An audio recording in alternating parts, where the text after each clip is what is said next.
Welcome to Bayes University, Abuja, Nigeria, with a legacy of excellence and a vision for nurturing future leaders. Bayes University is in a league of its own. We're all about our people, processes, and technology. Bayes is one of the highly rated universities in Nigeria in terms of product quality standards. We don't just produce graduates, but groom people into employers of labor. And it has made us understand that learning is all about three things. We learn, we unlearn, and we relearn. Bayes University Hospital offers a range of specialized services equipped with the latest technology, manned by a team of trusted professionals. And now, our vision extends beyond our walls with the Baba Ahmed University in Kano following our lead. Join us at Bayes University and invest in your future today. Bayes University is the institution that you will get the best value for money education in Nigeria. Bayes University. Learn to live.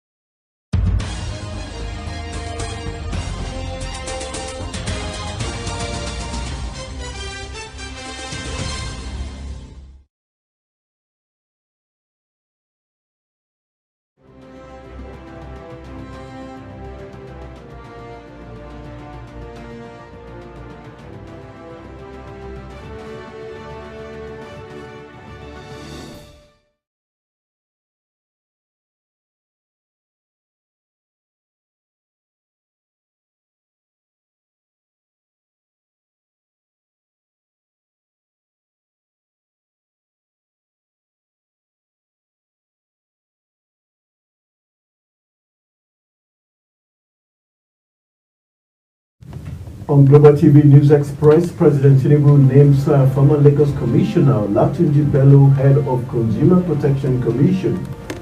On foreign scene, Julian Assange's extradition to the U.S. halted after reaching plea deal. There is a hunger striking water results to minister in hospital. On business, operators seek federal government's intervention as marketers opt for fuel import as depot owners deny importing dirty fuel. In sports, Napoli lower Shula's asking price to £85 million. Hello and welcome to all our viewers in Nigeria and around the world to News Express on Global Television, coming to you live from Nigeria's capital, Abuja. I am Anthony Momodero. President Bola Tinubu has appointed Olatunji Bello as the new Chief Executive Officer and Executive Vice Chairman of the Federal Competition and Consumer Protection Commission, subject to Senate confirmation. The President's Special Advisor on Media and Publicity, Ajini Gelade, said Bello, who is a lawyer, administrator, and journalist, is former Secretary to the Lagos State Government and holds a master's degree in international law and diplomacy from the University of Lagos. The presidency has appealed to Nigerians not to mount unnecessary pressure on President Bola Tinubu, assuring that he will transmit the proposed bill on the new minimum wage to the National Assembly once it is ready. Special Advisor to the President on Information and Strategy, Bayo Onanga, made the plea. The assurance comes barely 24 hours after the organized labor urged the President to consider consulting and reaching an agreement with his leadership before transmitting the bill to the National Assembly. The Labour Party Transition Committee has opposed the call by Abure to elongate his tenure in office as chairman of the Labour Party for political desperation. Our correspondent Edika Michael, who was at the scene of the protest, brings us details. On arrival to the party headquarters, security officials had barricaded the premises following the instruction by Julius Abure, who is still claiming leadership of the party. Our reason of coming here today is to tell Abure that your tenure has expired. And the NTC committee have been set for us to go for congresses. So there's no need for Abure to still remain in the office. In attempts to force their way into the premises, the police fired tear gas to dispatch the protesters. Explaining the broader implications of Abure's action, the Labour Party Transition Committee, led by Abdulwahib Umar, noted that his continued stay in office is not ideal for the party and stakeholders. From today, that is the end of Abure era. whether he has sponsors anywhere, we are Nigerians. And we, by the time, nobody will tell us how to mobilize in this country. If we can mobilize 100 people, we can mobilize 10,000 people. The NLC had backed Abure during the war of attrition between him and Apakpa. With the new peace deal between Abure and Apakpa, the two camps will team up against the plans by NLC to take over their party. Abure, who had enjoyed NLC support, fell out of favor with the union following a contentious national convention held in Anambra State that returned him and all his loyal members of the National Working Committee to office 3 months ago. These compelled the NLC Political Commission to vote the new leadership and set up a transition committee saddled with the task of engaging stakeholders of the party and conducting a fresh convention in 90 days. Edikan Michael, reporting for Global TV News. The Federal Capital Territory Police Command says it has arrested 4 out of 6 suspects believed to be responsible for the murder of Brigadier General Uyen Odokwere, retired, who was murdered in the Lokogoma area in Abuja. Parading the suspects in Abuja, the Commissioner of Police, Benneth Igwe, says 4 out of the 6 suspects were arrested following intense investigations by officers of the command after the incident, which occurred on Saturday. Kikelamo Okere has details. The police boss explained that the 2 suspects have now been declared wanted, while the duo, one named Malam and Ado, escaped with the general's pistol, while the knife used in stabbing him and his phone was recovered by the police. Plus 2 others that we are declaring wanted now, immediately. We are the people who raided, 4 of them plus the 2 we are declaring wanted are the people that raided the house and killed the general. We have recovered the knife they used in stabbing him, and we have recovered the phone of the general from them. 2 of them that have been declared wanted, we are getting them. They have just left with the gun of the pistol of the general. Also, some suspects were paraded for other crimes ranging from kidnapping, gun running to one-chance activities. Kikelamo Ukeri, Global Television News. The Nigerian Center for Disease Control and Prevention, NCDC, activated a national cholera emergency center following the outbreak of the disease in the country. It also said 53 deaths and 1,528 suspected cholera cases were recorded across 31 states and 107 local government areas, with the case fatality rate of 3.5% since the beginning of 2024. Director General of the NCDC, Dr. Jide Idris, who spoke in an update on the cholera epidemiological situation in Nigeria, expressed fears that the situation might be compounded as the rainy season intensifies. In their ongoing fight against illegal oil bunkering in Abia State, the Nigerian Army has raided illegal mining sites at the Obiako in Owa West local government area on Monday evening, arresting 17 suspects involved in the illicit activities. This is in addition to 7 other suspects arrested by the military last week at the Isimeri waterside in the same Okwa West local government area of the state. Meanwhile, the Nigerian Army has again reassured Nigerians of its own loyalty of all officers and men to the President and the Commander-in-Chief of the Armed Forces and the Constitution of the Federal Republic of Nigeria.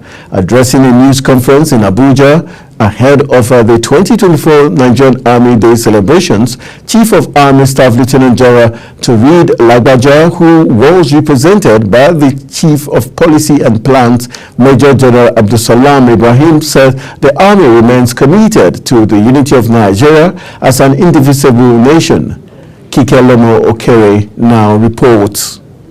The Chief of Policy and Plans, Major General Abdusalam Ibrahim, who represented the Chief of Army Staff, explained that despite the challenges faced by the Nigerian Army in its 161 year of existence, the defense of the territorial integrity of Nigeria remains a major focus. The theme was carefully selected considering the significance of transformation for combat readiness and proficiency towards attaining a robust national security that supports economic prosperity and resilient democracy in accordance with Mr. President's renewed hope agenda. The 2024 Nigerian Army Day celebration is expected to hold in Jos, the Plateau State capital, on Saturday, the 6th of July, 2024.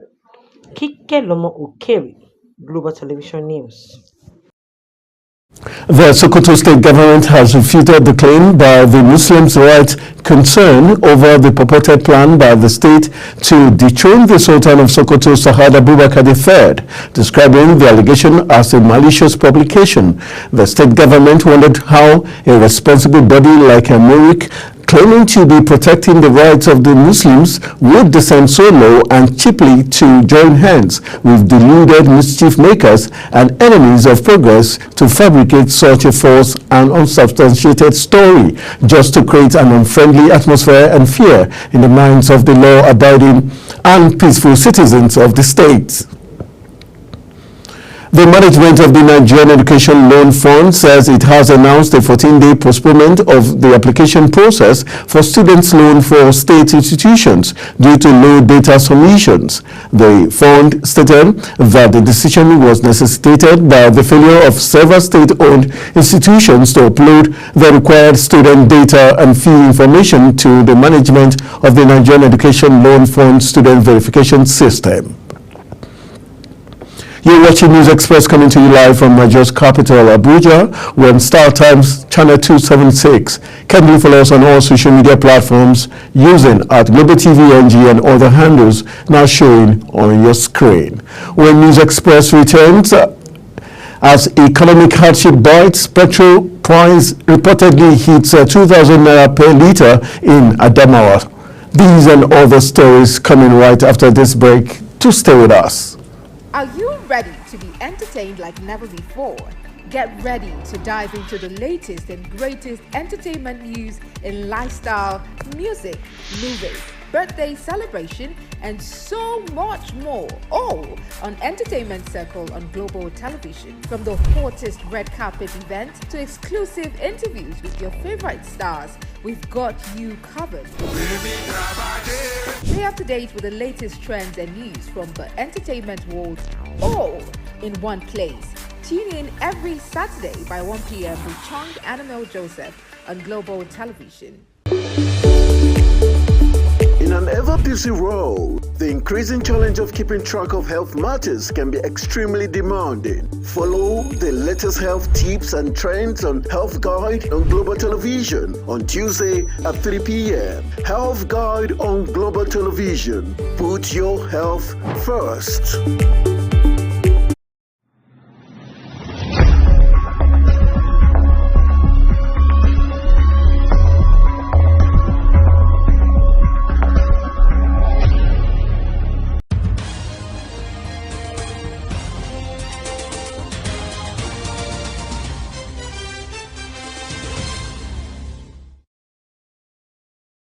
Welcome back from the break. This is Global Television bringing you live broadcast of News Express. Thank you for staying with us. On the foreign scene, Israel's Prime Minister has said the intense phase of fighting Hamas in Gaza is nearly over, allowing forces to move to the northern border with Lebanon to confront its ally Hezbollah. In his first Israeli media interview since the start of the war in October, Benjamin Netanyahu said he expected the ground operation in the southern Gaza city of Rafah to be completed soon.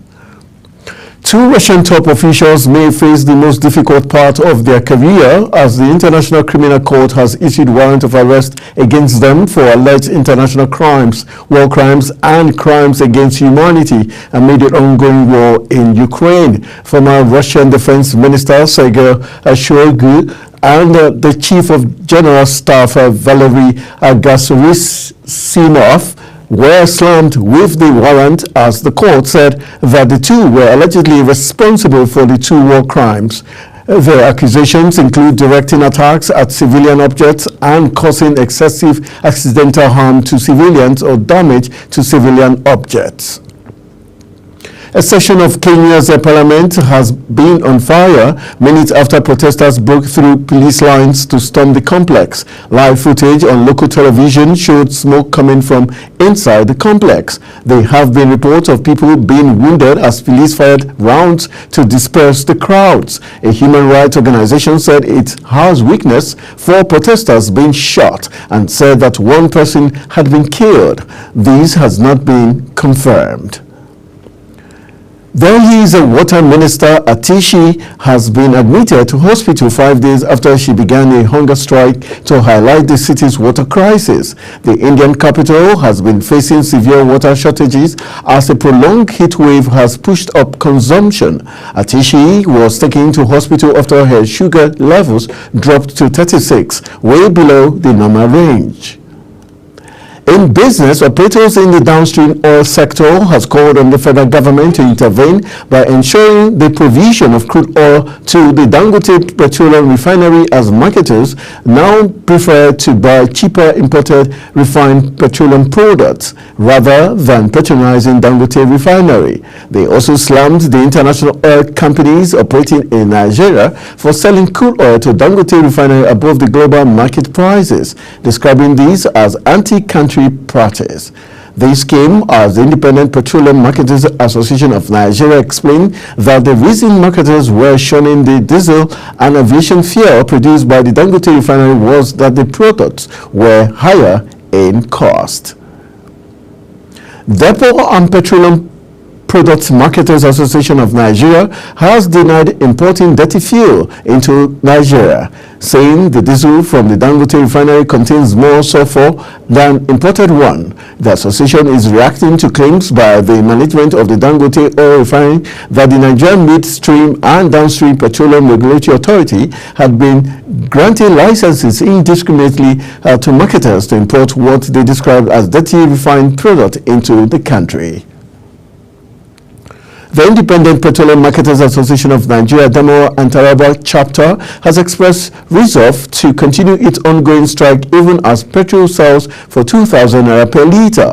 Speaking in Yola, Adamawa State Capital, the association's chairman Dahiru Buba stated that the strike was occasioned by the incessant harassment of its members and illegal seizures of their tankers carrying petrol by officers of the Nigerian Customs Service.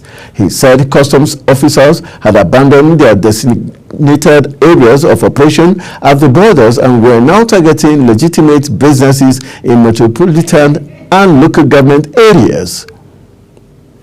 Ambassador of Corporate Affairs Commission Michael Nwabuofo says that businesses registration can now be completed within 24 hours through the new special registration portal.